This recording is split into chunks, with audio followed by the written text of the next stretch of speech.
Welcome to Wholesale Podcast. I'm Mike. And this is Orlando, and we're on episode 206. Yeah. An update episode. Super excited. And just to give you guys a fair warning. So we're recording back to back right now. And it's late. And I often have two things that happen when it gets late. Either one, I get tired and grouchy, which I don't feel like I'm heading down that path. Or two, I know this is all TMI, but it's fine. I get very talkative. So this might be an episode. That's good. Isn't that good? Well, yeah, but there's a difference between talkative and the correct amount of talking. Like you just go off on a rabbit trail there. Yeah, I can just keep talking and talking. Like my wife, at some time she'll say like, "You're tired, aren't you?" And it's like, "Oh yeah, I've talked for the last half hour straight." And Is that a way of telling you to stop talking? Well, and here's the thing. Like I'm a very I talk on the podcast, right? I'm a teacher. I talk when I'm in front of my class, but because I'm kind of introverted, like I can go a whole day. Like if I'm around family and friends and stuff, I can go, unless we're talking about something specific that I enjoy talking about, I'll just sit there. I won't say anything. I'll smile, I'll nod, and I'll just be present.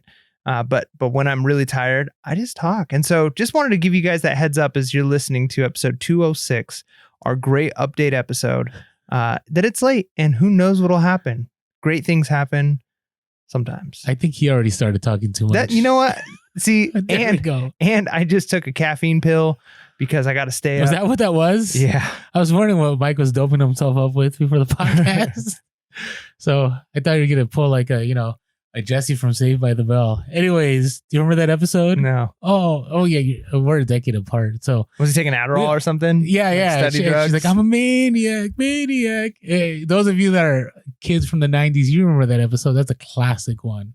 So, all right. Aren't they rebooting that? Saved by the Bell? I hope not. I mean, it'd be cool, but I heard they were. They're rebooting everything. The 90s high. I mean, there was like a Fresh Prince of Bel-Air reunion that just happened. And that's why we've said in the past, like future BOLOs, like 20, 30 years from now, the stuff that people are into now is going to be classic and it's going to come back. So Masks going to be hot?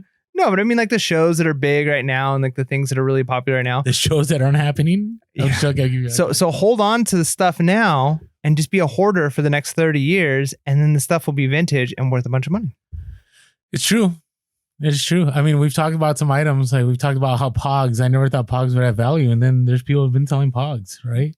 Yeah. So that's a Pure Hustle exclusive BOLO. I haven't heard any. I mean, obviously it was from one of our listeners, but I haven't heard anybody on social media talk about Pogs. Like zero. Well, and I've been talking the Pogs need to come back. Like, as I was seeing things come back, like Heelys came back, right? Like, Heelys been selling for a bit. That's what I mean. Though. So like things have come back, and I'm like, what else was big when I was little? And I'm like, Pogs. Why haven't Pogs come back? And they still haven't. And Pokemon has made a big comeback. I mean, Pokemon's always been around, but like again, it's that classic going back to first edition. And so who knows? Maybe this is. We talked about our Pog. Pyramid scheme that we should start. Oh wait, it's not a pyramid scheme. What's the correct term for it? Multi-marketing. MLM. Yeah, multi-level marketing order. Yeah. So our POG MLM, and you guys are all invited to join it. And maybe we have to phrase it in something besides POG, so that might be trademarked. I don't know, but let's move on with this update episode. All right. So Ketchum, what's been going on with you? I'm interested in what's been going on with you. We did have our kind of middle of the road Black Friday update, but you were supposed to go to garage sales. I remember a week and a half. I don't know if you met. Maybe I'm putting you on the spot, but you had texted me. Did we talk about this? Yeah, we did. We did. Okay. But have you been able to get out there? Have you been thrifting? What's been going on? Yeah. I had 1 week where garage sales were really great. And then the following week, garage sales were, they're okay. And I think I mentioned the other podcast when we talked about this, that it was like, okay, I'm probably going to make like $150, $200 net profit.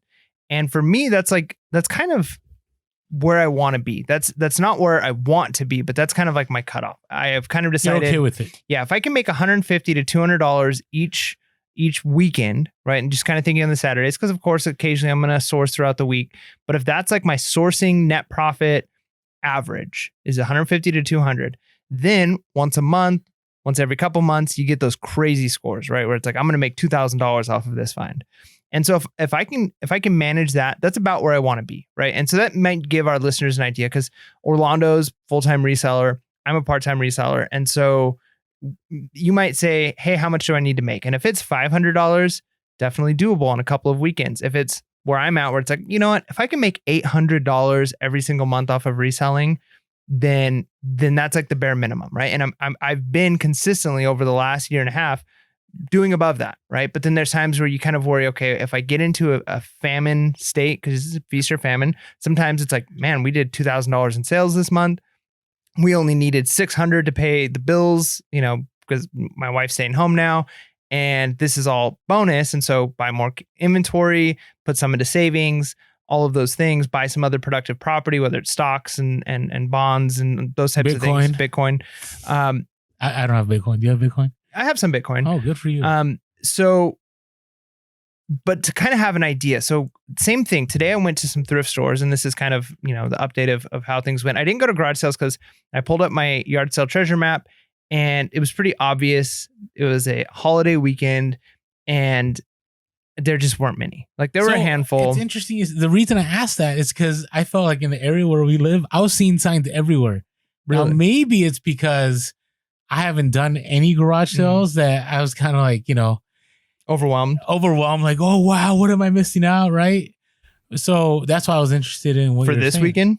Yeah. Really? This past weekend, this Black Friday weekend. Now, again, it's possible that some of these weren't listed because somebody actually put in a comment, I think maybe during a YouTube live, I thought was interesting, is that people are posting garage sales now on Facebook Marketplace a lot more than they are on Craigslist, which is a huge bummer because Yard Sale Treasure Hunter pulls from Craigslist. Treasure Map. Yard Sale Treasure Map pulls from Craigslist, maybe a couple other places, but it doesn't pull from Facebook Marketplace. And Facebook Marketplace, unless I'm not seeing something, and let me know down below if there's a good way of doing this. So Yard Sale Treasure Map and even Craigslist, you can do the map, right? And I can say like, I want within 40 miles of me, and you can kind of see, so I can visually plan out my route, and I could say, there's some really big sales. There's like a big community sale in this area. So if that's where I'm going to go in the morning to this community sale, okay, there's like these 8 other garage sales happening around it. And then I could work my way back home, and there's like 10 sales on my way home, right? And I can kind of visualize it. On Facebook Marketplace, when you're looking up garage sales, it's just like a feed, right? And you don't see the map of where they're located. So you click on it, like, okay, that one's in Carlsbad. Okay, no, that one's in downtown San Diego. Okay, that one's in my area. And it's just really difficult to see where everything's at. So it's definitely possible that there were more garage sales than I was seeing on the app that I was utilizing. But I don't want to spend that much time hunting for them. It's nice when you can just see like, okay, here's a big community sale. Here's some rummage sales. And so I decided today I was going to go to a thrift store, one that's about an hour away from where we are. So it's a drive, and I only go like once a month or so, but we usually do pretty well at this thrift store. And there's oftentimes a line to get in. So I got there super early. I got there a little over an hour before they opened. Yeah. Pre-COVID, there was already lines, but now it's exponentially larger. Really, it's insane. And so they let a few people in early, right? Okay. Like if you're in the top 3, they let you in early. Yeah. And I was there over an hour early, and I was still number 5. Wow. So I did not get in early. So I literally stood out kind of in the cold, listening to an audiobook, because you've got to redeem the time that you have, right? You got to be efficient. And I'm listening to an audiobook. But one thing that I was like, okay, I need to pause this audiobook because I'm recognizing, obviously, the people who are there in front of me, probably resellers. The people who are starting up behind me are resellers. And I'm listening to them talk. And I'm like, all right, I'm getting some valuable information just by listening to them. And you know what's interesting? Why did they talk loud? I don't know. Well, they were talking to each other, right? No, but it's loud. Yeah, like it's kind of like they want other people to hear what they're talking about. True. Because I've been in that line. A little bit of a flex, maybe. Yeah, maybe, because I've been in that line. I'm like, oh, okay. I've done. Okay, go ahead. Finish your story. Yeah. So I pause my audiobook and I'm listening, and I'm getting a lot of information, right? Like days they say they come, when their competition's here, who they see. Really? And so I'm like just listening, and I'm getting a little bit of intel. And one thing that kind of reminded me is I am really big on utilizing every spare second I have. If I'm driving in the car, guarantee there's a podcast or an audiobook on. There's probably never a time there's not. Maybe once a month when I just feel like overwhelmed with information, I might listen to music while I'm driving just to like kind of decompress. But if I'm standing in line, I'm reading an article, I'm listening to a podcast. Like I'm trying to utilize as much time as possible to cram as much information into my brain. Even when I'm brushing my teeth, it's like listening to a podcast. And so it kind of reminded me, sometimes I need to kind of step out of my world and just observe, because I might be missing information. Like not every situation, like if I'm standing in line at Target or pumping gas, sure, listen to my podcast.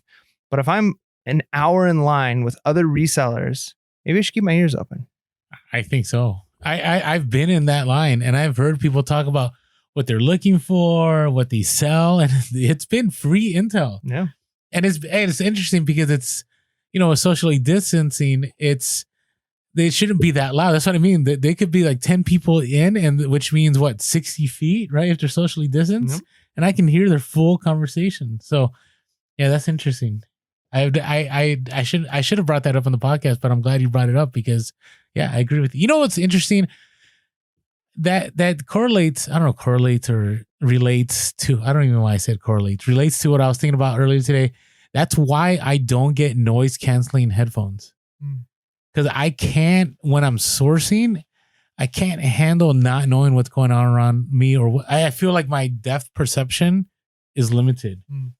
Right? I always need to know what's going on. And so that's why I can't do it. But I mean, would you source with headphones on too? Like, are you listening to your podcast? No, when I'm that's the weird thing. When I'm sourcing, I can drive, I can do a lot of things and listen to a podcast, but sourcing is not one of them because there's a lot of thinking that has to go on, right? Like I have to look at an item, like, okay, this brand. Let us know in the comments. Do you listen to anything while you're sourcing, or are you just like focused? Yeah, I have to focus. And I'm pretty good at it's not true to say like I can multitask, because I don't think multitasking, very many people can actually do it. I definitely don't think most people can actually multitask. People can task switch, right? You can rapidly switch between tasks, but two things that require mental activity are very difficult for most people to do. And so I can drive, right? Because it's like second nature. It's a lot of it's muscle memory. A lot of things, you brushing your teeth, right? Doing dishes, those things don't require like mental engagement.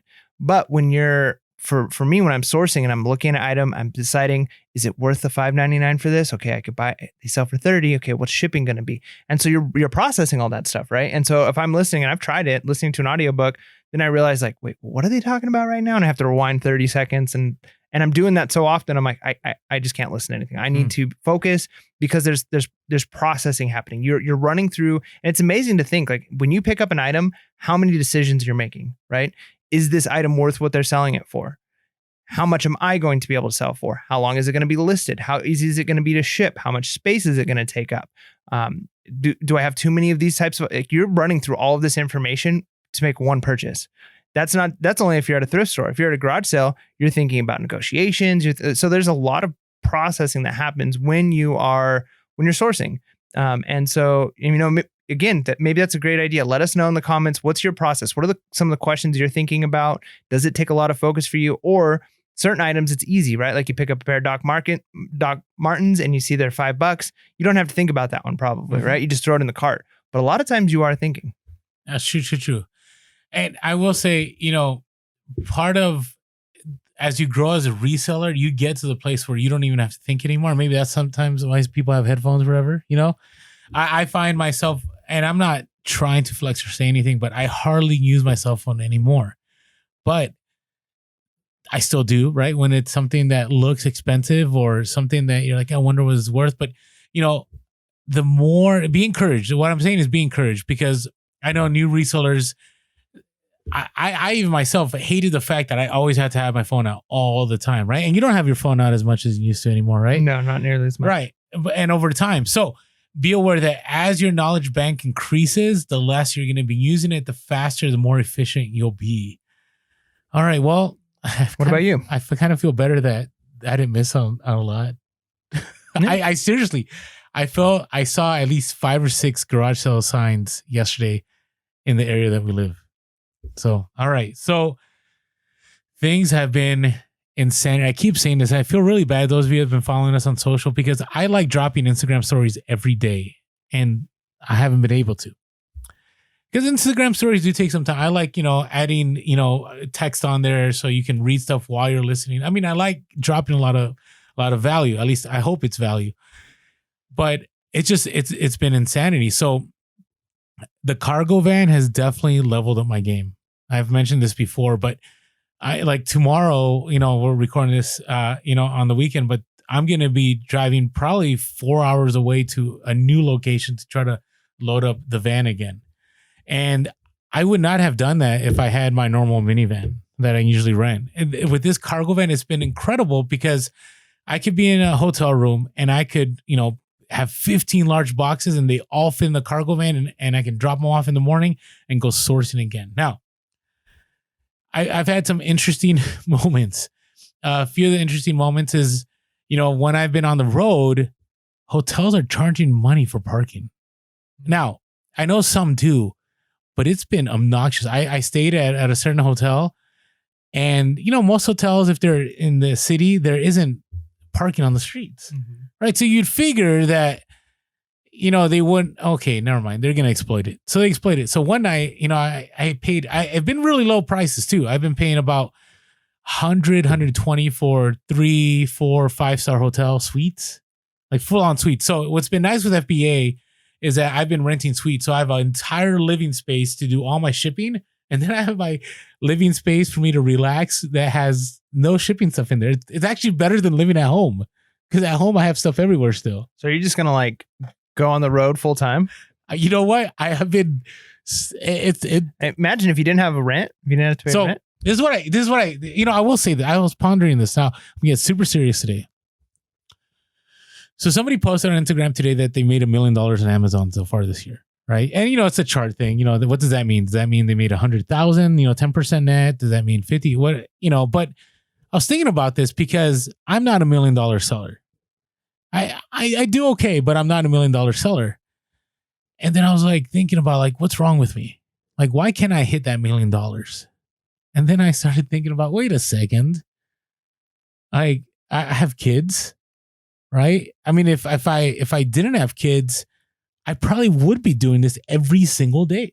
We probably would be recording the podcast on the road. I'm 100% sure we'd be doing that. And my kids keep me grounded.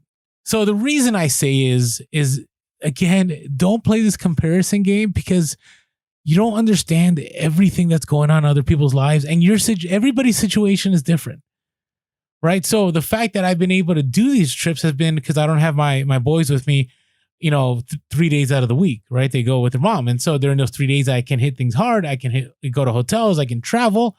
Right. So if I didn't have my boys, which I love spending time with my boys, like I'm not going to sacrifice that. Now, unfortunately for them, they've been part of the process these last few weeks and been going on the road with me and actually packing stuff. And I'll talk about why I needed help packing this last time around. So it's been to become a family business, but I want to drop this because you can look at those charts and I felt discouraged. I'm like, what like, why can't I do that million? Then I'm something, well, of course, and I'm not using my kids as an excuse, but what that would require, you've talked about this, Mike, a lot, that you have to sacrifice something, right? And you and I have gone back and forth. I still think you can do it all, but you can't really do it all. Right. So I agree with you a little bit here. Well, you've been listening to the podcast for a while. Mike and I have had discussion multiple times where I believe you can be good at a lot of things. Mike's like, I don't know about everything. And I recognize that. And I kind of had to settle within myself and go, I'm okay with what I'm doing. Like for me to hit the million, it really would have to require a lot of risky buying, which I could do. It could maybe require, which I think next year I'm probably 99% sure I'm going to either have helpers to run my eBay store, including shipping. And that's going to require me moving onto a property, which I don't want to say too much. I don't know what's going to happen. It all depends on this Q4. Are you buying something here pretty soon? Not soon, but I have aspirations. Nice. Right. So I do have my hopes. Because then if I do that, then I could have my workers come onto my property and I could like have a separate shed. They could have a key, like they could do my shipping for me. Like things can operate independently of me and I could just live the dream of sourcing. Oh. Right. Don't know if that's going to happen. Don't count on it at all. Right. Low expectations. If you feel a lot better when you reach them. So anyways, all right. So I say all that because on the road's been fun. I don't know if you guys all caught that on Instagram. I figured out how to print labels on the road from my van. On the road again. It was awesome. No, printing labels on the road again. So I will say it wasn't fun because it did stop my sourcing, right? Because Uncle Jeff wants things shipped out like before a certain time, right? And Bezos from Amazon. And so if you have to explain it. I know, but not everybody knows who Uncle Jeff is. No. So actually, Uncle Jeff made it on our comments. Did you catch that little comment discussion? We had President Biden on there. We had President Trump on there. Jeff Bezos showed up. Devin Wendig showed up on our comments. So appreciate all you guys showing up in our comments on our YouTube. Yeah. So what I did is I grabbed my MacBook. I tethered my MacBook to my iPhone. I connected my nice, private label, not Rolo printer to my MacBook. My van had an AC outlet in the front, which was pretty sweet. I also want a cargo van. I plugged it in. And what I did is throughout the day when things sold on Amazon that were merchant fulfilled, I ended up, saving those as PDFs to my desktop. And with Macs, it's really nice because from your phone, you can save your files to your desktop. I'm sure you could do that on Android or on your Dropbox. And so all I did is I'd go back to my van and I would just print those labels right there. And I already had the boxes that I took along with me. I had the items. So one thing I do suggest, if you're doing merchant fulfilled and you're going to do a high velocity, I know this is common sense, but do test runs of what works best for shipping. So then you know exactly what you need and you can order that set quantity. It's not like eBay where you're like, oh, something sold. I guess I'll figure it out. Like, I don't know. Some people do. I do that sometimes. So like I don't pack everything. I just go, well, this is probably going to weigh this much and it's going to have these dimensions. And when the item sells, is like, oh man, where's that box? Gotta go find that box. Gotta go buy that box. Like, you don't want to be doing that with Amazon merchant fulfilled. Okay, I'll say one more thing and then we'll get to random stories. So I've been doing a little test run. I've been listing the same items on eBay and Amazon merchant fulfilled. And this is obviously those of you that haven't been able to do Amazon merchant fulfilled, something you should plan for next year. There is no comparison to velocity. There just isn't. It's the one item that I had on Amazon had a ranking of below 2,000, and if I had to stop the sales because I ran out of supplies to ship. eBay crickets, not even an offer, nothing. Now the question though is, so Amazon takes a pretty hefty fee, right? Correct, when items sell. Correct. So if you were to actually figure out your net profit on Amazon and figure out how much lower you can list it on eBay to make that same amount of net profit, if you were to list it at that price, so let's just say if it's $50 on Amazon, but you could list it for $41 on eBay, do you think the velocity would maybe be close? I don't. I don't, because with Amazon, it's I showed you earlier, I had an item that every day I've been wanting to make a certain dollar amount on Amazon, and I always talk about on Amazon you just pull that lever. Now on a slot machine you pull the lever and you're hoping that you get, I don't know, I don't play slots, but whatever, you get all cherries and you make a lot of money, right? On Amazon, now the buy box rotates. So there's still a little bit of the buy box. We don't know how the buy box works. It's kind of like the algorithm on eBay. We don't know how it works. But if you drop it to the lowest price and it's an item that's super low ranked, you're going to sell, possibly depending on how much inventory, you can sell through your whole inventory within minutes. Like, that's how it works. So like today, sales weren't as good as I wanted them to be. I had this one hot item on there. I'm like, you know what? I want to sell about 5 of these. I dropped it down, and these are 5 whale items, and whale meaning high net profit items. And so I dropped it for literally 2 minutes and 5 sold. And then I had to change the price. And some of these items I've changed the price and not in time, and I've sold more than I wanted because it is just so, I feel like people are like waiting there to just hit purchase. Like, that's what I feel it's like. So think about that next year. People will get notifications if they have it in their cart or in their like save for later. If the price goes down, because I sometimes will get emails or text messages that will say this item has gone down 23% since you've placed it in your cart. Oh, I didn't know that. Yeah. Wow. Yeah. It's the velocity is just, it's insanity. Like, you think at a time like this that people want to be buying as much, but they are. So, all right, random stories. Yeah, I got 2 really quick. So when we first started reselling, we were still new to pictures and the process and all of that. And my wife was taking a lot of clothing pictures. We had bought the Macy's that Macy's box with lots of like Macy's shelf poles and things like that. And we had some other pants that we got at thrift stores and garage sales. And so we had taken pictures, and there's this one picture, and it was on Poshmark, and we ended up putting it on eBay too, where my son, and he was just a little guy. I remember this. Stuck his hand in, and he was like reaching in towards the pants, and somehow we didn't like really notice when we were posting it. But like on the listing is this picture of these pants, and like the best picture is the one with his hand like going in towards. So there's like a little baby hand moving in towards the picture, so right? awesome. And it's on our like a coffee table. And we always kind of laugh as we're going through our Poshmark, or if we see it on eBay, it's like, oh, there's a baby hand picture. That item sold like a couple days ago. And I wonder like, what did the people think when they saw it? Because it wasn't worth us to pull out, try and find those pants and take more pictures. Like they're going to sell or they're not going to sell. It's like a $20 profit. It's not worth taking pictures for. Well, they sold. And it's almost like a bittersweet thing. It's like, haha, they sold. But now it's like, no, we're not going to see that picture anymore. Like, it's not going to randomly show up on our eBay as we're like, scrolling through and see this picture of sweet little Judah baby hand.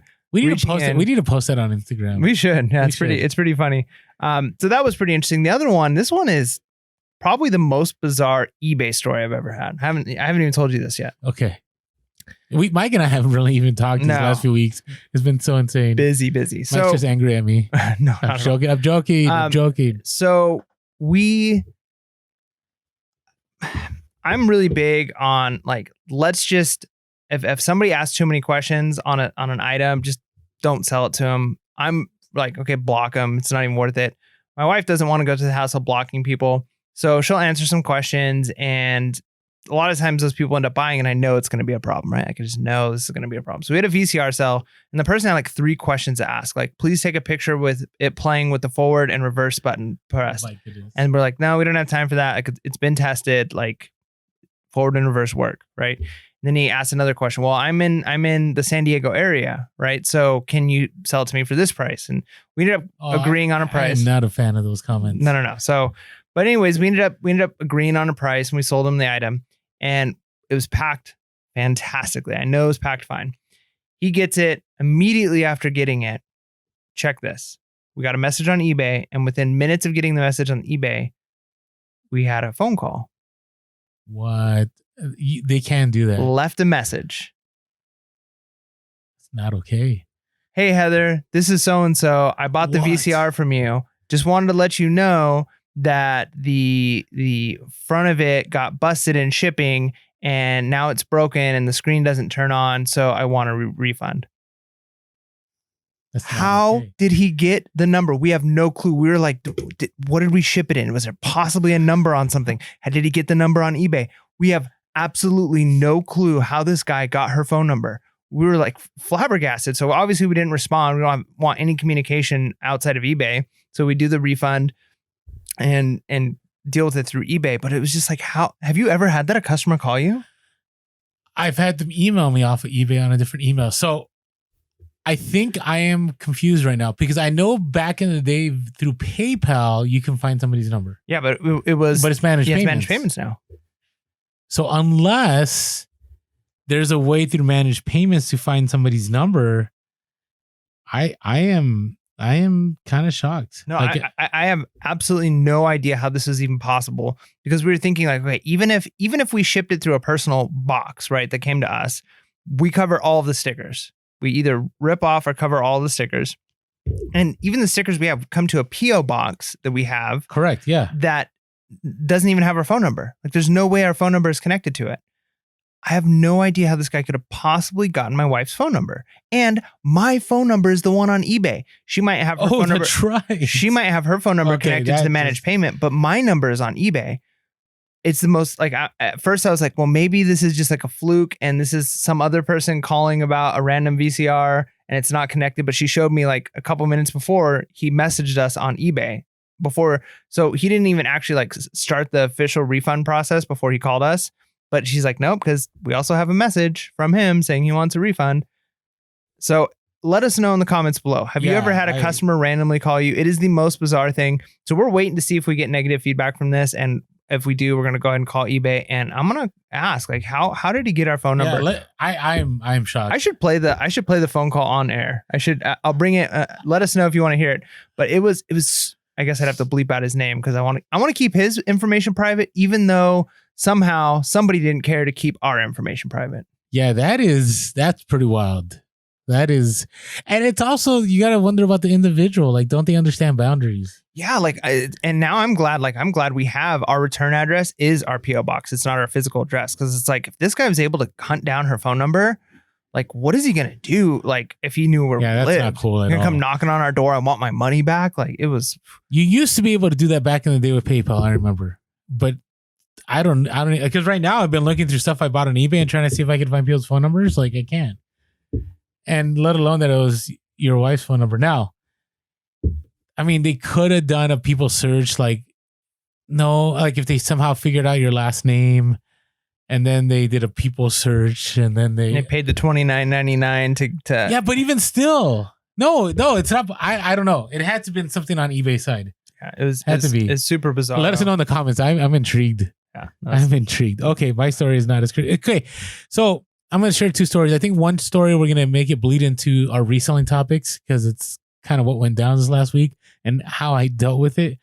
But I always want to let people know, like, you can still make a sale even when you mess up.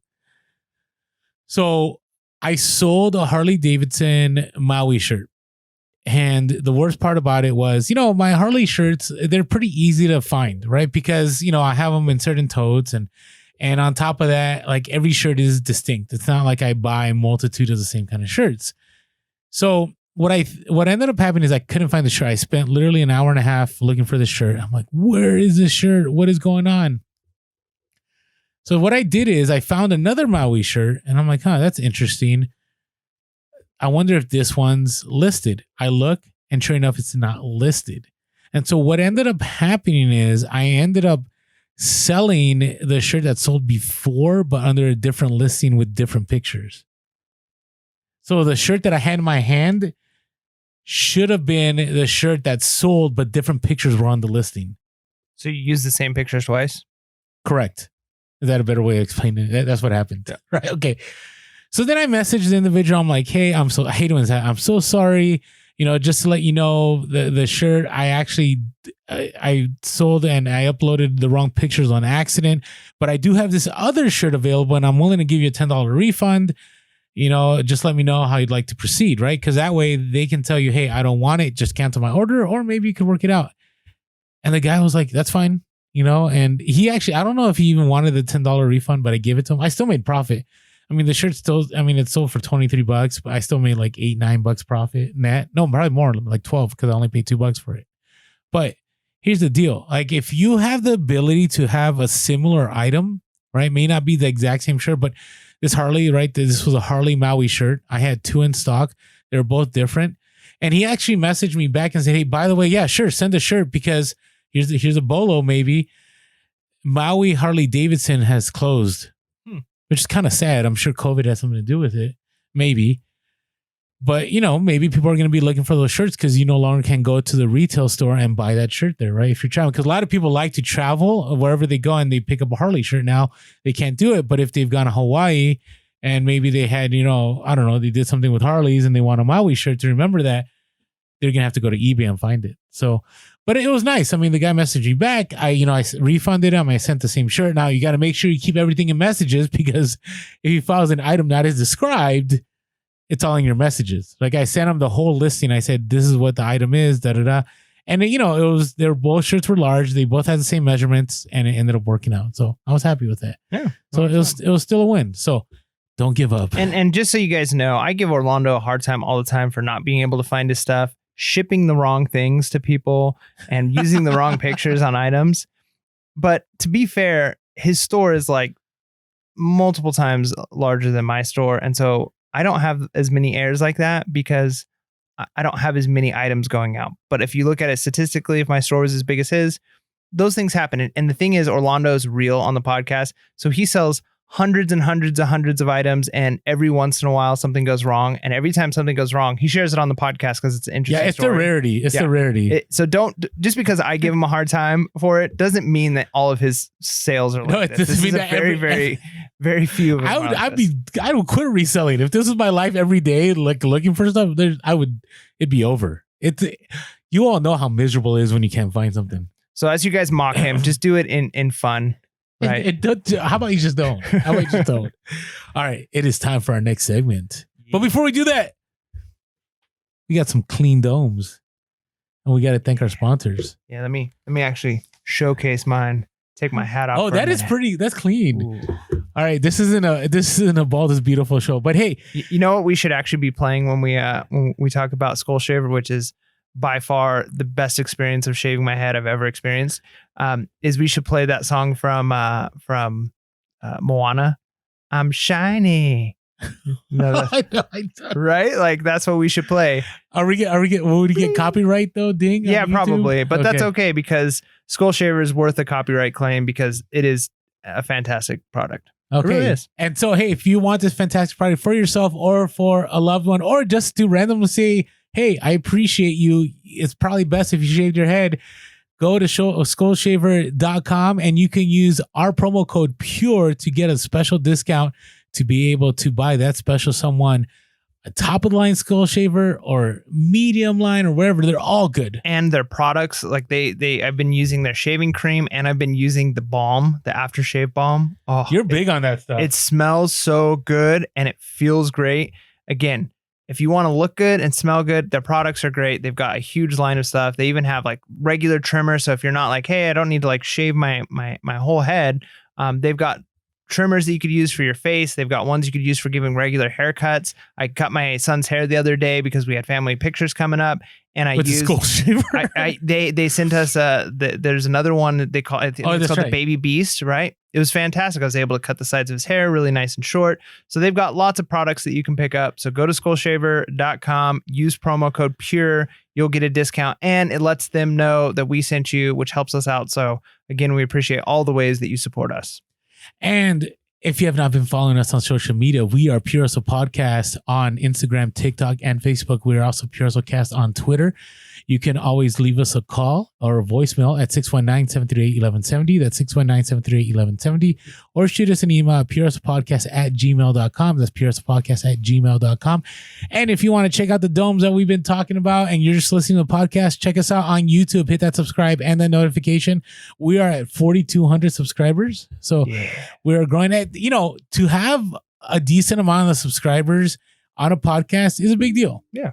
Right. We appreciate that because we get far more listens on the podcast side, but we appreciate all of you that watch us. And we also, hopefully in this new year, we'll be able to drop some more visual material, right? As things slow down and improve. Material.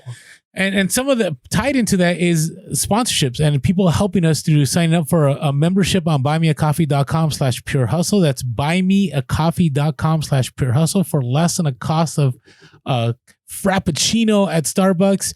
You could help Pure Hustle Podcast move along with that membership, less than $1 an episode. So appreciate all of you that have signed up for buymeacoffee.com/pure hustle. It's been really helpful. We're hoping to get to a certain number at year end so we can begin to maybe do more with the podcast. And if you're able to do a one-time donation, we appreciate that. And as always, if you're unable to monetarily say thank you, we always appreciate the iTunes review. They always help us. Yeah. All right. Did I get everything in there? I think you did. All right. Okay. It is time. Yes. Now is the time for the news that you've been waiting for. Reselling is happening, and it's important that we talk about it. Yes. Because you need to know what we know. Take it away, Orlando. All right. The biggest story of this whole Black Friday past weekend was the Amazon apocalypse. And that was more than just Amazon. It was like internet apocalypse, right? Like Amazon took down the world. It was basically Amazon's like, if we go down, the world goes down with was us. it specifically like their issue that like... Oh, it was Amazon Web Services. So it's not just Amazon. It wasn't just Amazon Seller Central. It was Amazon Web Services, which, by the way, Microsoft beat out for the contract with the government.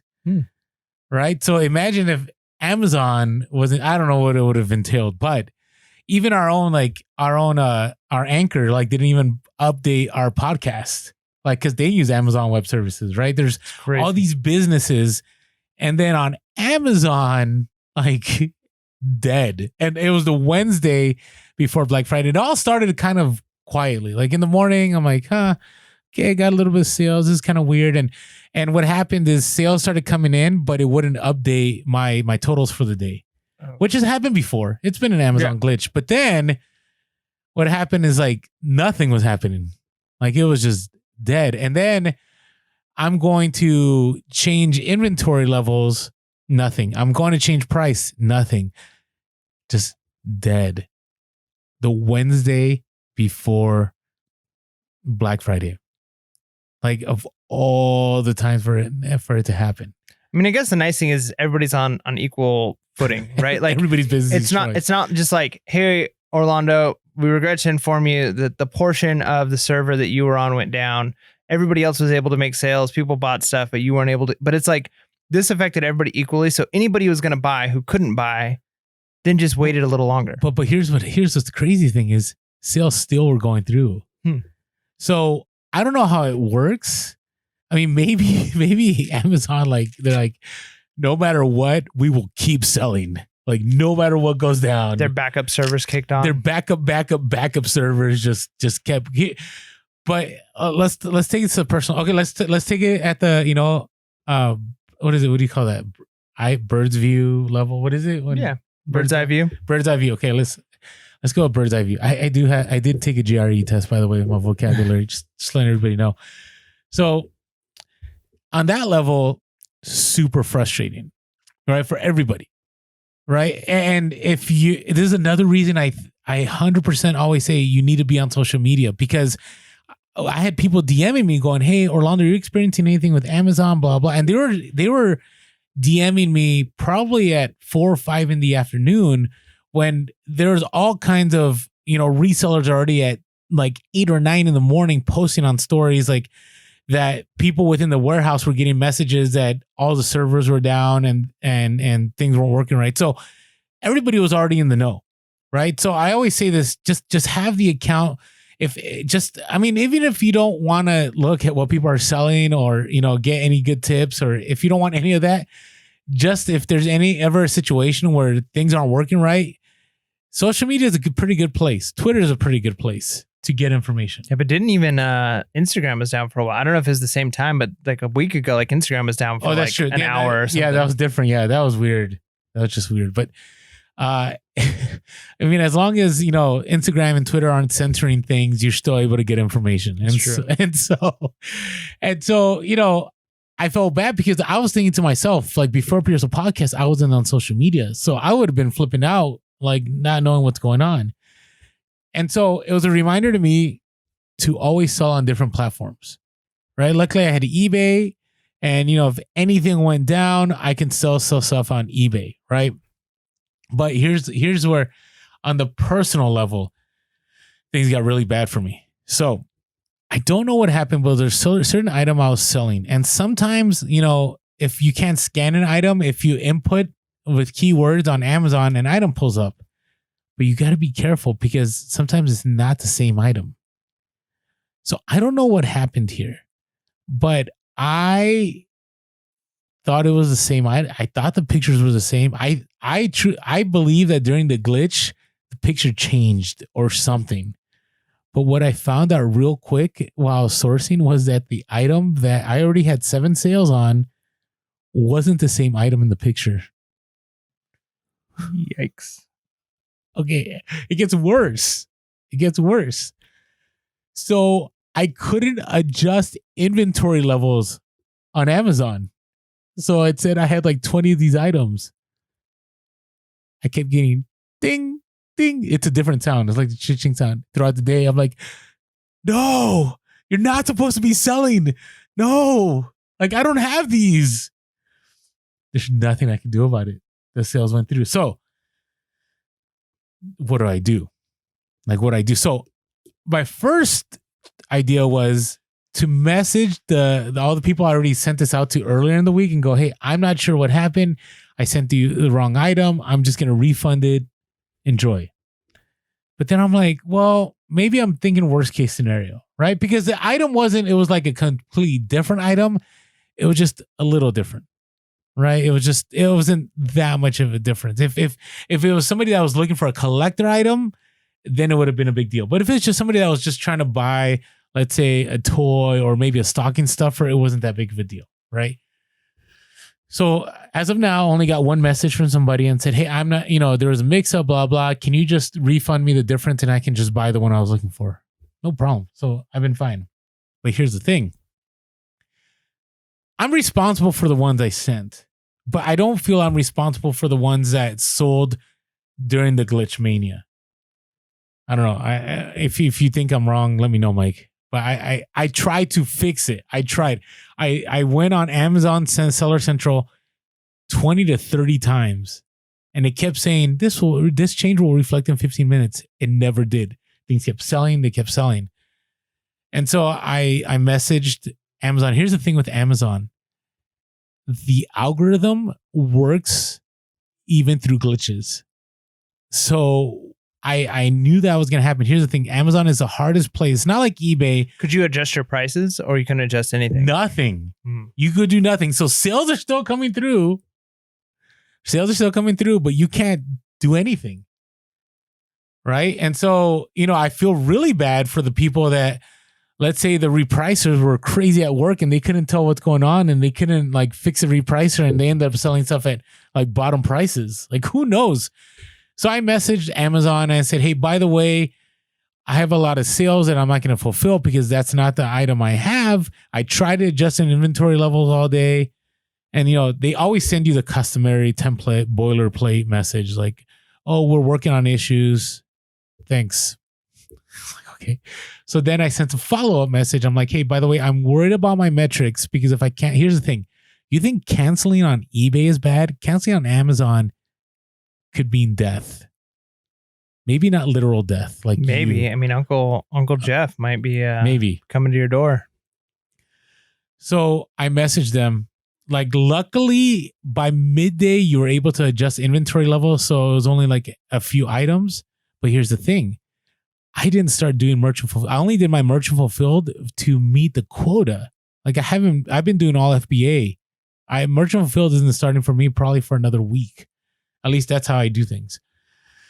So I let them know. I said, hey, this is going to affect my metrics. I canceled. I ended up canceling. And I didn't want to lie because I already sent a message out. So if I lie and I put, general message or general adjustment or customer changed their mind, I'm going to be caught in a lie. I'm not going to lie. I wouldn't lie anyways because ethics. So I changed it to no inventory. So my cancel rate went up to 33%. And then I got this thing. It's no longer on top of my Amazon thing, and I'll explain why. And it said, your account is at risk of deactivation. Just on Thanksgiving Day. I have never, ever been in that scenario. So what do you do in those situations? You take things into your own hands and you control what you can control. So what is the best way to help your metrics? What do you think is the best way to help your metrics? Well, I mean, you got a couple of options, but probably if it's you taking it into your hands and not necessarily saying, hey, is Amazon going to fix this for me? Sell a whole bunch of stuff really, really cheap.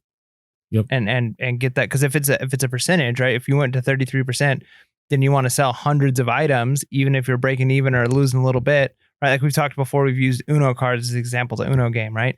If you're selling them for $1 each, just so you can sell 100 items and get them out and get that metric up, I mean, that's a potential way of doing it. So I did have an item that I was going to pull the trigger for merchant fulfilled in about a week because I think the price is going to keep going because the price kept going up on this item. And it was super low rank.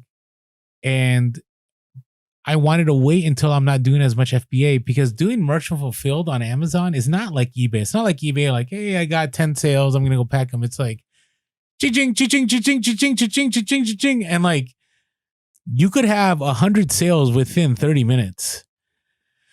So I didn't trust Amazon. Amazon did message me and said, hey, you're not the only person experiencing this. They actually sent me a good message saying, you're not the only individual experiencing these problems. We'll resolve it. Your metrics will not be hurt. So I felt a little bit of comfort, but it's been a couple of days and nothing's happened since then. So I talked about this before. I pulled that Amazon lever. I dropped my item to the lowest price, which I still made profit on the item. I didn't make as much profit as I wanted. And yeah, I sold 105 within half an hour. Nice. Yeah, but that was Thanksgiving. Like that's not what I wanted to do. Now, Thanksgiving wasn't the same. Mike and I, you noticed, didn't have an Instagram post. Like for various reasons, we couldn't connect this time for Thanksgiving. Yep. COVID had a big deal to do with it. Yeah. Our awesome governor had a lot to do with it too. Yeah. So- And a lot of the family that we have that all come together were out of town. So it just wasn't, the stars didn't align. And I feel bad because Orlando even sent me like a happy Thanksgiving text message and I never responded. I'm the worst at responding. No, but here's happy Thanksgiving, Orlando. No, thank you, Mike. I appreciate it. But I'm not hurt by it. Like Mike and I are such good friends. Like I don't take offense to that. You know, like we're cool. We're cool with each other. I'm good. So it was miserable. Now, had all the supplies in hand. I already did the test run. I already knew what it would take to, fulfill all this.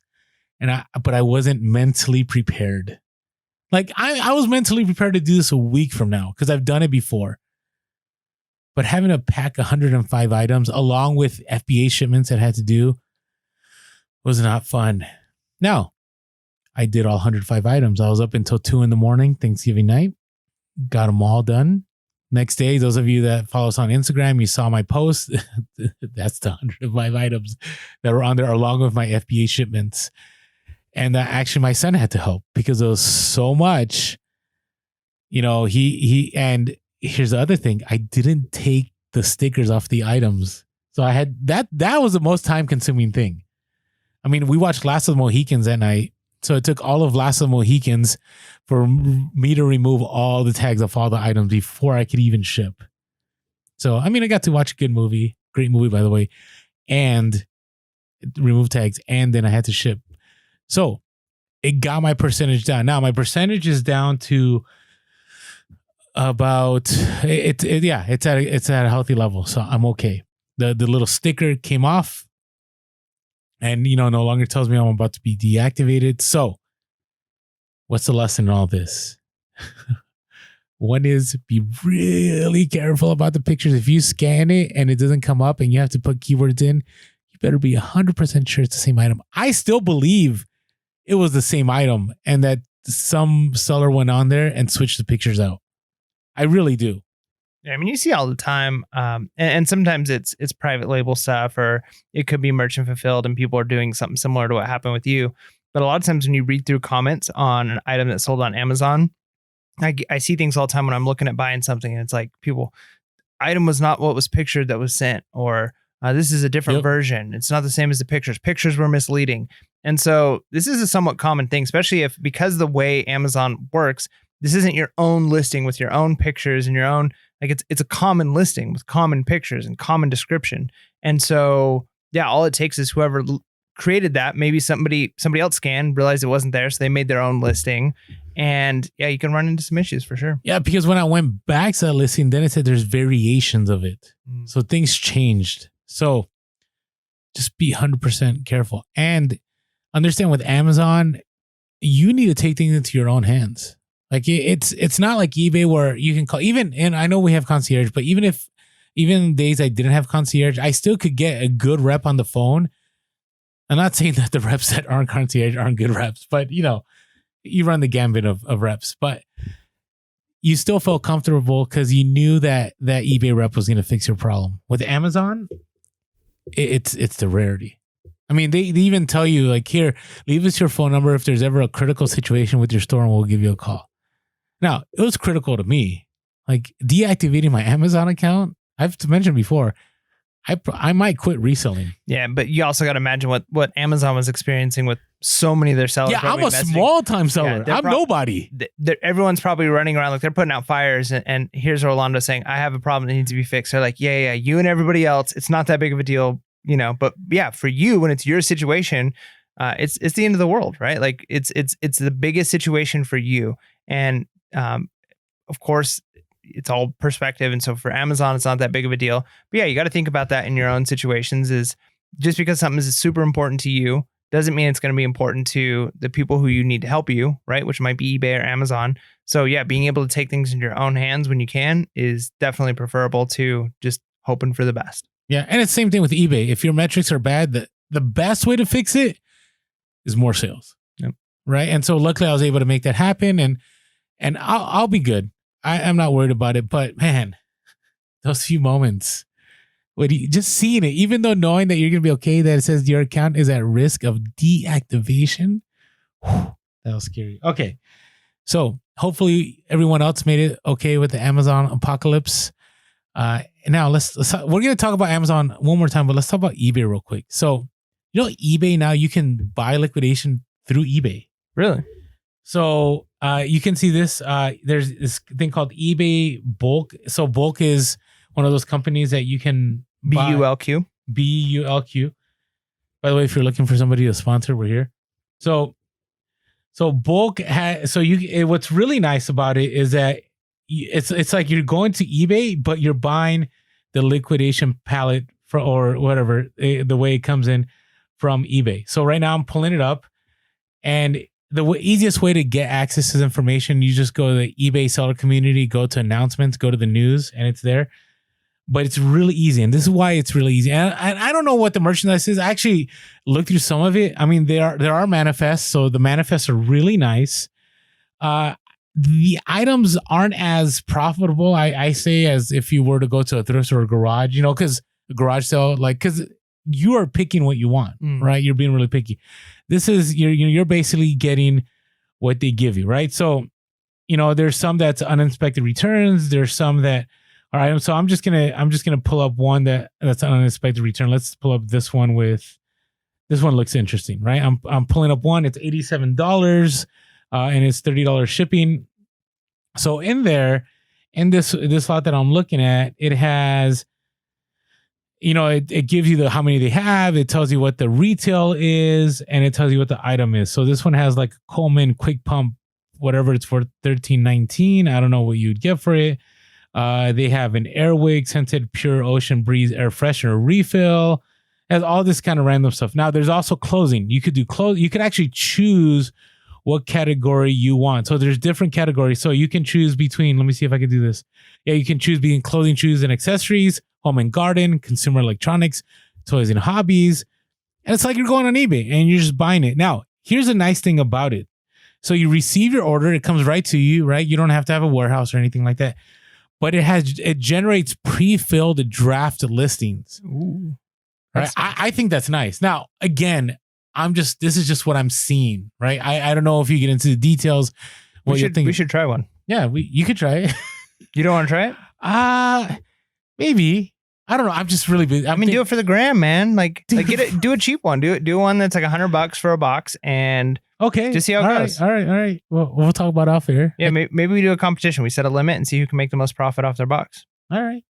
We could do that. And the manifests are nice. It takes some of the surprise away. It might be kind of cool if there was there's the uninspected ones, so I don't know what that means, but so you don't know whether it's going to be a brand new. Because sometimes returns are like brand new, unopened, and sometimes it's like the item is trashed. And so here's an unexpected. This is a bulk liquidation lot. This is toys and hobbies, uninspected returns. So in this one, there's diaper packs. There's food prep housewares, Disney baby books. Just see, it doesn't intrigue me. What I love reselling is I sell what I like to sell, not what I need to sell. Yeah. Do you get what I'm saying? That's why I hesitated a little bit, because, it feels like hardly liquidation. Sure, I'll go for it, and maybe there is in here. But here's what I think. I think it's a great idea.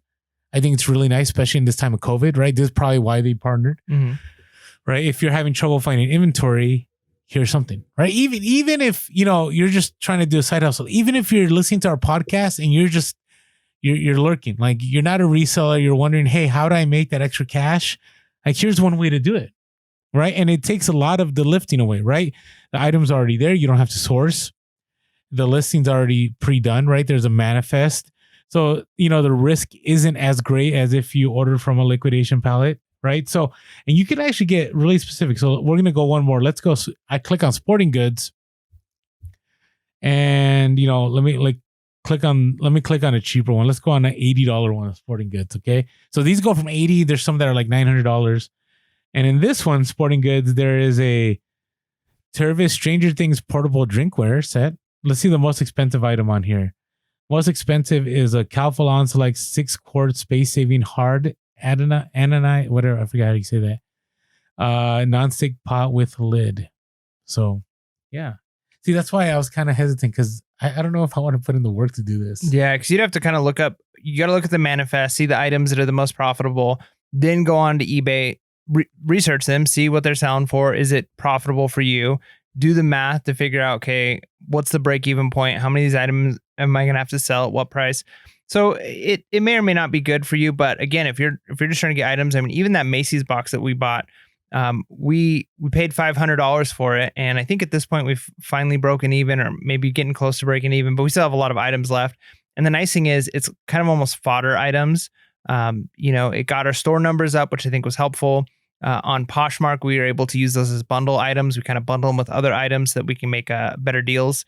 And, we have the freedom with those to we have some things listed for $40. We get a $10 offer and we're like, sure, why not? Like at this point, we just want to get rid of it. We paid $3.50 per item, right? So, it can be useful. It can fill out your inventory if you need to. And if you are looking at the manifest, you might find that gold item, right? Where it's like this one item alone is worth it. If it sells, it'll pretty much pay for the box or a couple of items, and then the rest is profit. So, yeah. And so I don't. We'll see. I want to say if we get 20 comments and say do it, we'll do it. That's a high number. That's a really high number. That's why I made it high. Yeah. All right. Well, put it in there, guys. Put Orlando, buy a bulk box, buy a bulk box, buy a bulk box. Let's get the chant going. Now, this would have to be after Q4. Like, there's no way I would stop what I'm doing right now to do this. I mean, you could buy it and then have it to do later. Yeah. I mean, after Christmas, it's like quiet. So, We'll do a YouTube video. There you go. All right. Okay. I thought this was pretty exciting. So eBay actually had a drive-through authentication station in LA. Like, I wish I had a heads up about this. And by the way, there's a way that you'll be able to get heads up better from eBay, and we'll talk about that in a moment, because I would have gone. I thought it was pretty cool. So I'm hoping that they'll have these throughout the country. So remember, the authentication is with shoes, right? Sneakers and watches. So actually what they had, I guess, pro people or people that like can inspect them, and they would make you offers on the spot right there. So you could sell yourself or you could get it authenticated. But I thought it's pretty cool. Like, I don't mind sending stuff out to get it authenticated, right? Because if you do the shoe thing, if you sell a shoe, you're sending it as going to the authentication place, and then it goes to your buyer, right? And then if they return it, the buyer sends it to the authentication place, and then it gets to you. But I thought this was pretty cool if you're able to go through and you just had a bunch of stuff and you're like, hey, I wonder if this is legit. Well, why are they offering to buy it? Is eBay going to sell their own stuff? I think they had like eBay sellers there. So, because it said third-party authentication partner SneakerCon, as well as top eBay sellers, will review every item that comes through and advise what each might be worth on the marketplace.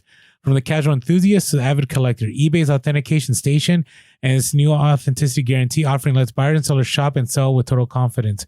How it works: drive up with the item you want to sell, so Jordans, a Rolex watch, so on. Stay in your car while an eBay attendant takes your item inside for inspection. That would be hard for me to just let go of something. But anyways. Trust issues. Well, I do. Once your item is verified, decide whether to accept the offer. So they come out with an offer, or with the option to drive away with the money. So they tell you if it's real or not. I don't know if like they give you a certificate. I don't know. If you went, let us know. I'd like to know. That's probably the catch. They're like, this is real. We'll pay you X amount for it right now.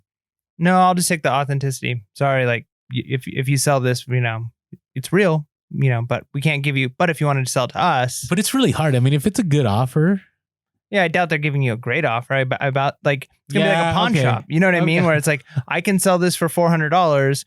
I'll give you $85 right now for it. I hope it's not that bad. So it is funny. Whenever I watch Pawn Stars with my son, he's like, Dad, why do they accept such a low offer? I'm like, son, these are people that are needing money, right? If you go to a pawn store, like that's not where you're going to make deals. Yep. And you might make deals if you're sourcing, but if you're trying to get money, you're not going to make deals. Now, here's a little bit off topic, but yeah. And I don't know if this was just one pawn shop that I went to, and so it was like a fluke thing. So it doesn't make sense to me that this would be how it is. But you know how you can pawn something or you can sell something, right? You pawn something, Yeah. you're basically saying, hold on to it. But why in the show do they always ask, what do you want to do with this? And everybody always answers, I want to sell it. Yeah. Well, like, why?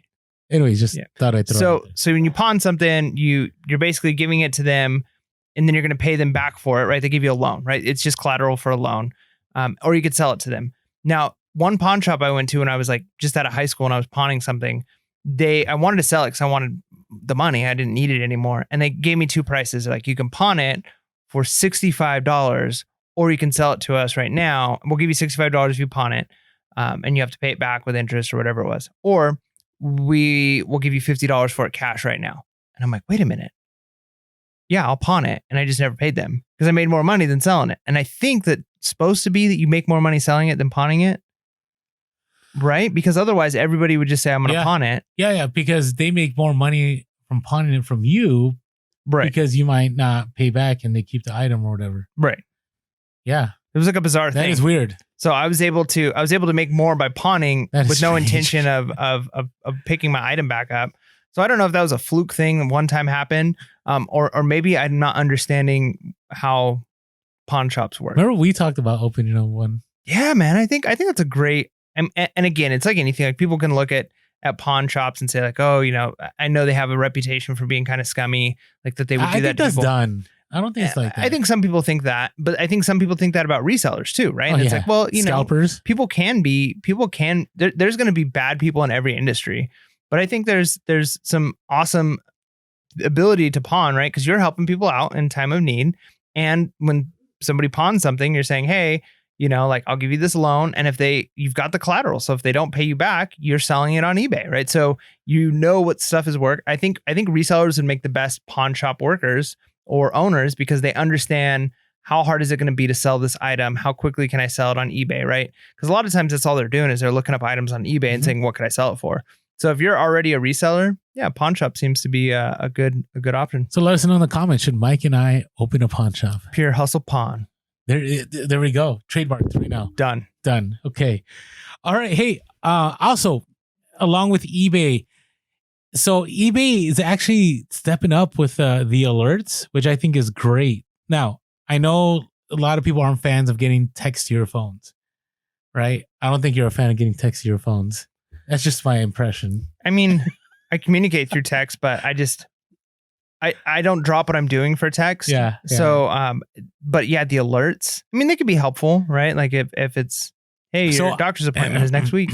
So I signed up. I haven't gotten any alerts because I guess nothing important's happened.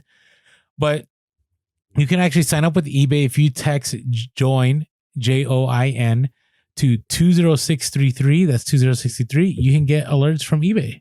So we'll see how it goes. This is one of the things I've always said is we always hear, like, if you're not in the seller community, the eBay community seller news thing, like constantly, which a lot of us are really busy. So I don't, I'm not, I am when I'm trying to prep for the podcast, but outside of that, I'm not really on there. Right. But if I'm getting a text directly to me, right, which I also wonder, like, why doesn't eBay just message us directly through messages? Which it's better. I mean, we get messages sometimes. Usually it's like, here's an item, here's a sale happening on these items. You've looked at this before. And it's like, yeah, I was doing research. I don't want to buy one of these. No, my favorite one is, why do we get the messages still that people have your items in carts, drop it by 5%, but we also have send offers? Like, I just don't understand why, anyways, we can go on and on. We already had a whole episode about, things we wish eBay did a little bit better, but I think this is a good thing. I like it because I pay attention to text way better than I pay attention to email, social media notifications.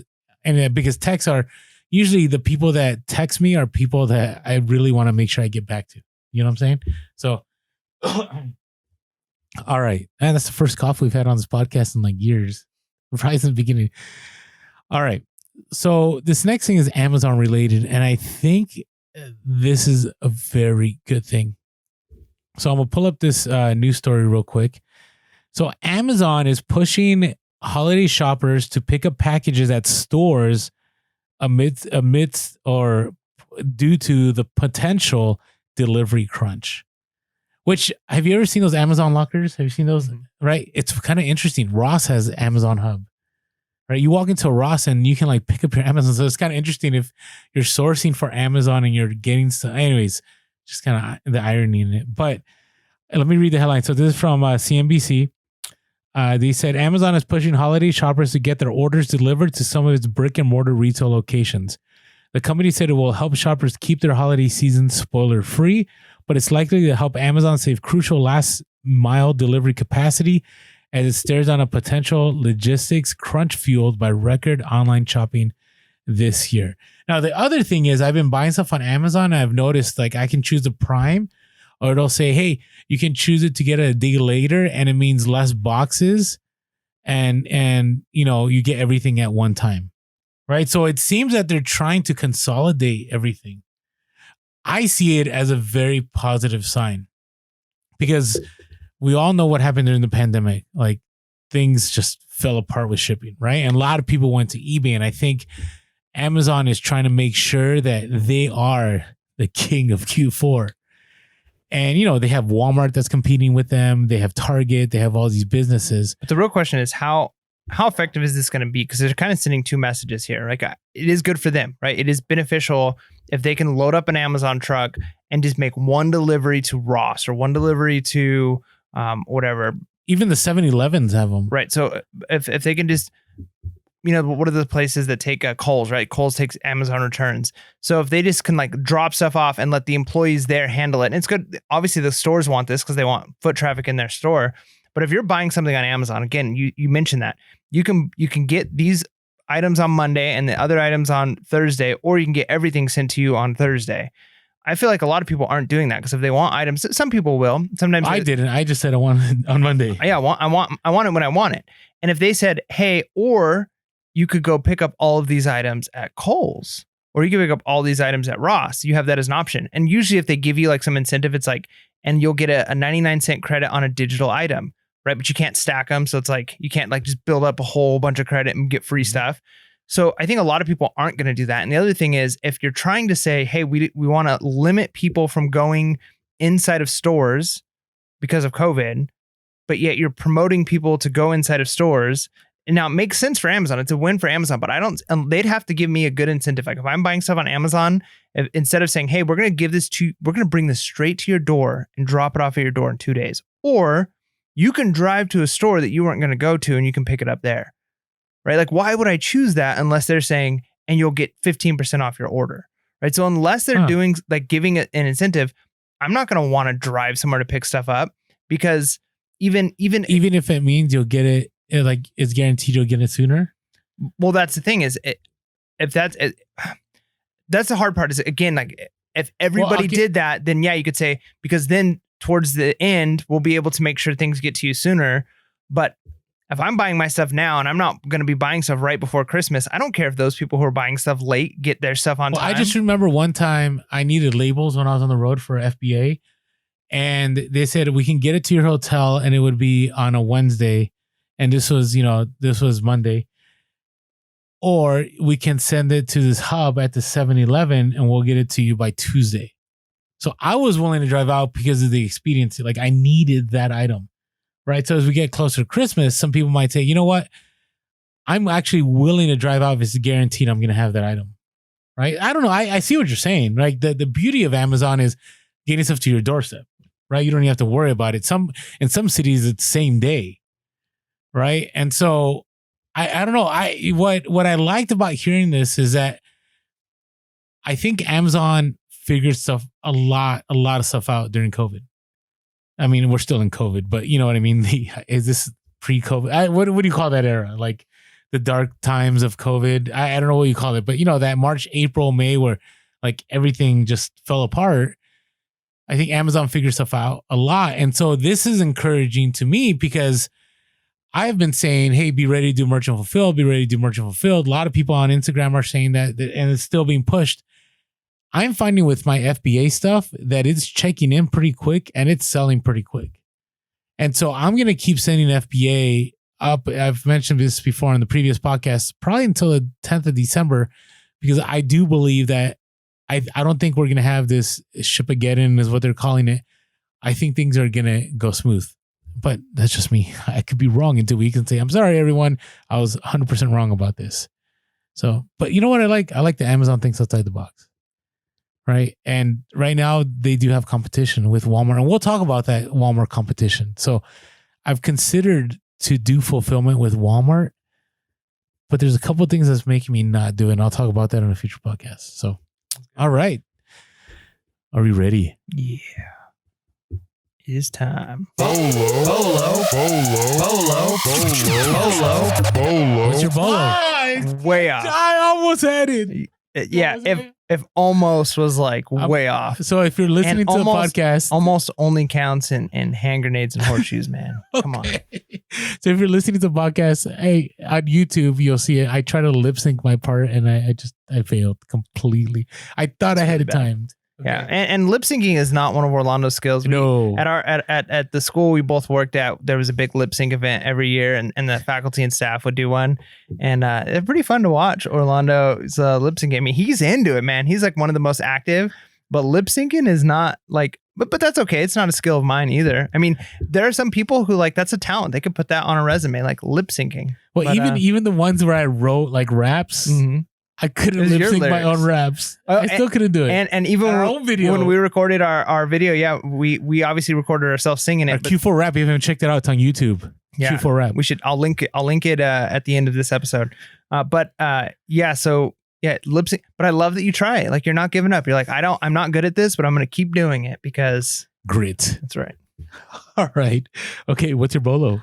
So my bolo is, I don't think I've talked about this one. I had it like an episode ago that I was going to mention it. I don't think it came up, but I bought a bag that I had never seen the brand before and it was at a garage sale and it was a pretty good price. I looked it up and I saw there were some good comps, but it was like a leather satchel bag and the brand is Roots Canada.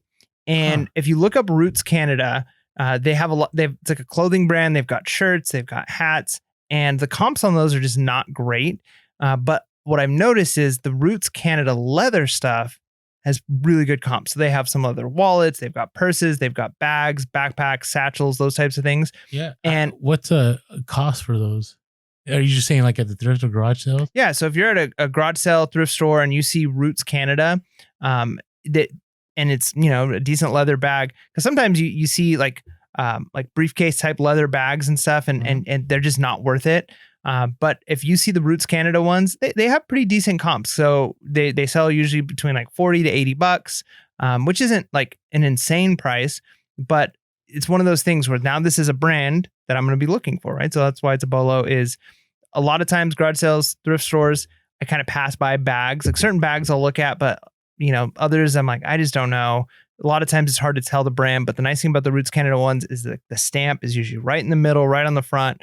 So just check it out and let us know in the comments below if you've got other brands of bags, leather bags, or satchels or purses that you are maybe aren't the popular ones. They're not Kate Spade, they're not Louis Vuitton, but you see them regularly and they sell for decent profit.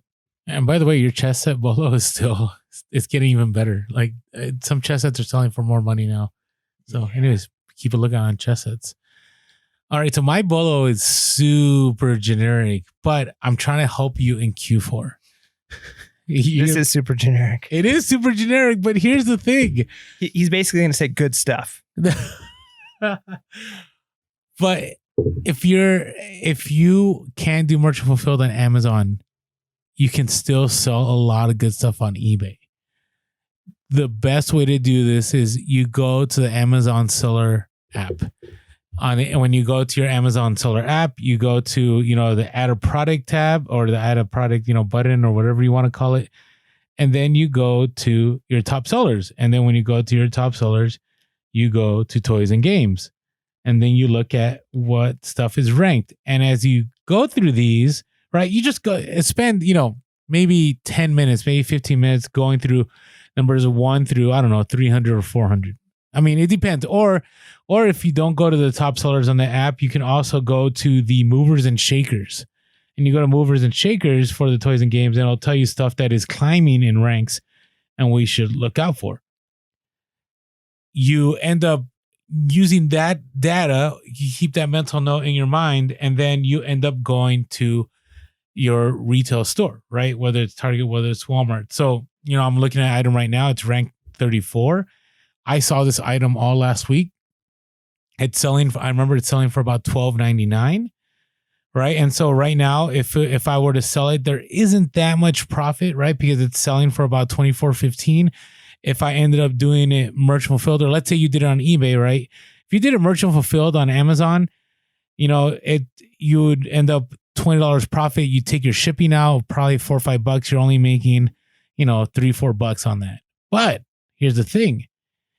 If you already have your shipping supplies and it's a rank of 34, the moment you list that item is going to sell probably within minutes, right? So if you have 10 or 20 of those items, right, and you got to pack that, it takes you 20, 30 minutes to pack all those items. You're talking about $60 in 30 minutes. Maybe it's worth it to you. Mm-hmm. Right now, that's one example. So I know this item because I've been keeping an eye on this item because I know this was a seller in previous years. And so I'm looking at this now. I'm like, I didn't know it went down to 34 in rank. Like Mike's looking at it right now. I was like, I'm going to go to that store right now. So things to look out for: low ranking and sold out, because right now is the time when these stores begin to get sparse, right? And you got to keep an eye. So understand that Amazon can go on any of those rankings. There's another toy the other day that I've been checking out. What do you call those hooks? The hooks that come out with the items. Like I keep seeing empty hooks. And there are toys from the previous Q4 that sold for a lot of money. And sure enough, I'm looking at the ranking keeps dropping. I'm looking at the price keeps going up. Amazon can keep it in stock and I'll pick that up. And I'll do 20 shipments at $4 net profit, right? That's $80. If I can do that in 20 to 30 minutes, I do it.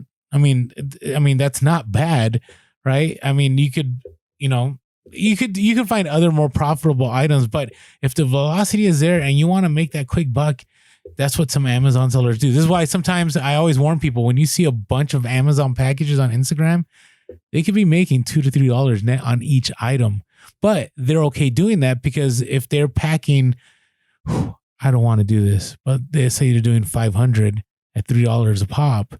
That's $1,500 in a day. It's not bad money.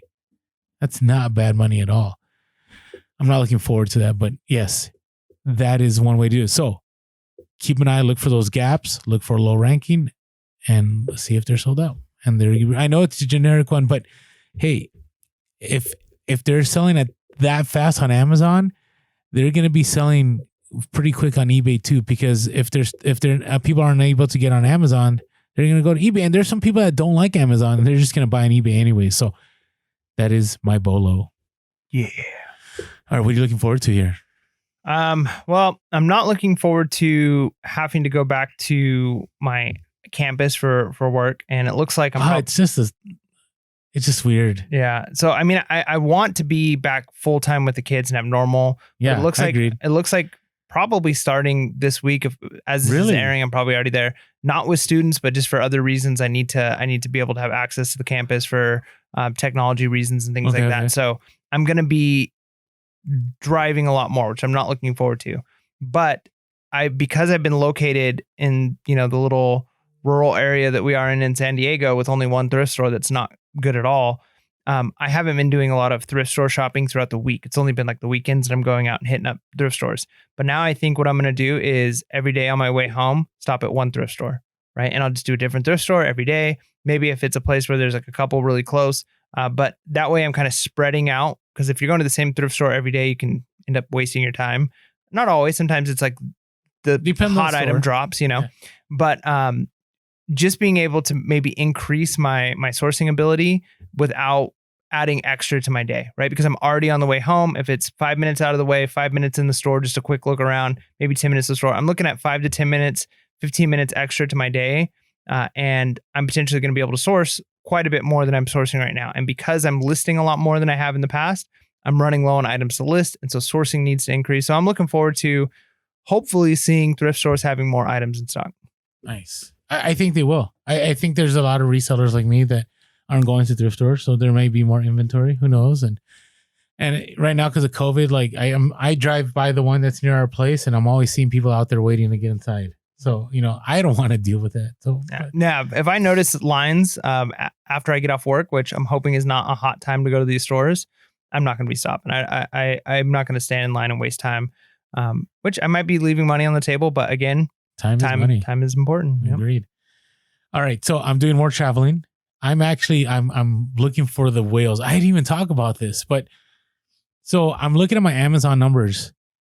I have sold less items than I did last year at this time, but I've made almost 3 times the amount of money. Isn't that crazy? That's nice. But it's because I'm chasing whales.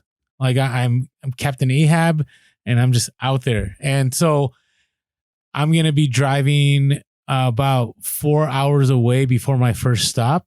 And then I'm going to be staying at a hotel in this region, but I'm looking for those certain whales. I already cleared out the whales out of a certain region. And I've gone to that region a couple times since then, and I haven't seen the whales anymore. I don't know how many people have caught on to this whale. And so I'm just going to keep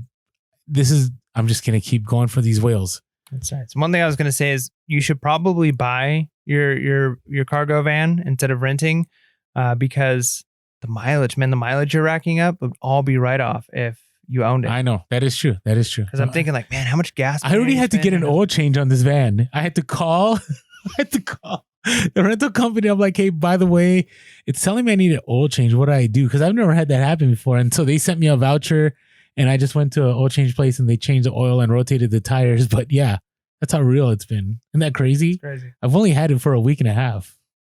Yeah. Like, how many miles have you put on it? Is it like a lease where there's like a limit of how many miles? No. I asked her, I said, I just want to make sure it's unlimited. She's like, yeah, it's unlimited. They're like, most people, like, they don't drive that much. No, I've already driven, I think, over 3K. Nice. So it's been crazy. So yeah, I'm going to keep looking for those whales. And then I'm doing something I haven't done before. I'm going to actually stop my FBA shipping by the 10th, which I usually have gone until the 15th, but it's always been sketchy. I've lost money sometimes. And I'm just going full merchant fulfilled mode, which I'm telling you, after my experience, I shared this earlier in the podcast today.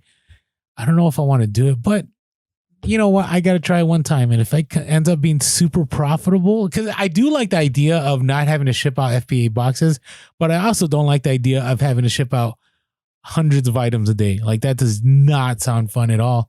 But I already ordered my supplies.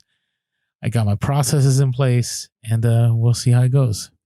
So we'll see what happens. All right. Hey, hope everyone's having an awesome Q4. Keep listening. Keep sending stuff into Amazon, Merchant Fulfilled, whatever you do.